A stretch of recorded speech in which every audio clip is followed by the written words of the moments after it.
បកស្រាលក្លិនស្រូវទុំហូរតាមវាល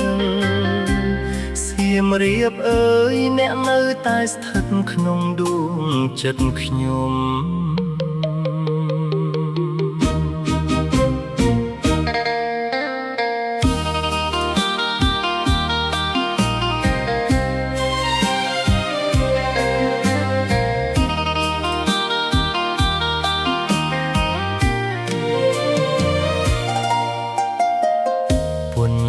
ព្រឹករះលើវាលស្រែធំ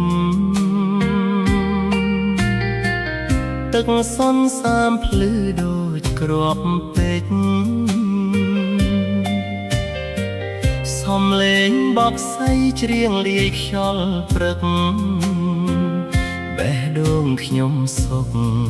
សានមិនអាចថ្លែង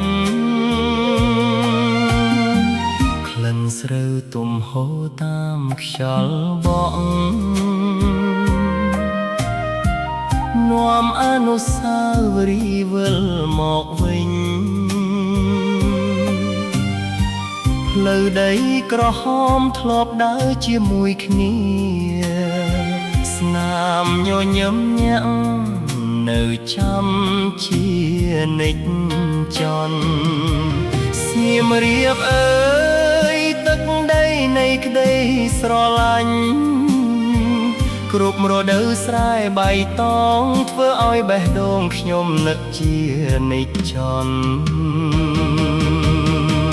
ក្លិនស្រូវស្រែសៀមរាបក្រអូបពេញវាលពេញបេះដូ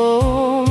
ជាក្លិននៃផ្ទះនិងក្តីសង្ឃឹមដែលខ្ញុំមិនអាចបំភ្លេចបានសូរសំឡេងខ្យល់លេងស្លឹកស្រូវដូចបទភ្លេងនៃជីវិតសាមញ្ញមិនថាខ្ញុំនៅឆ្ងាយប៉ុណ្ណាសៀមរាបនៅតែជាផ្ទះខ្ញុំ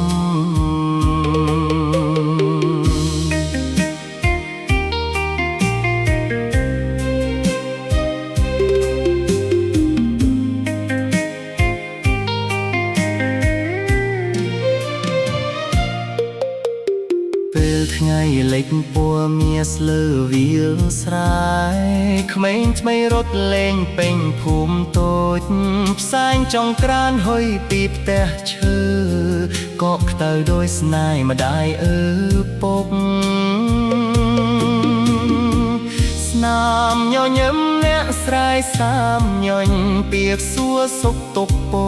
ពេញមេត្តាជីវិតមិនសម្បូរទ្រព្យសម្បត្តិតែសម្បូរដោយសេចក្តីស្រឡាញ់បើថ្ងៃណាខ្ញុំបានវិលត្រឡប់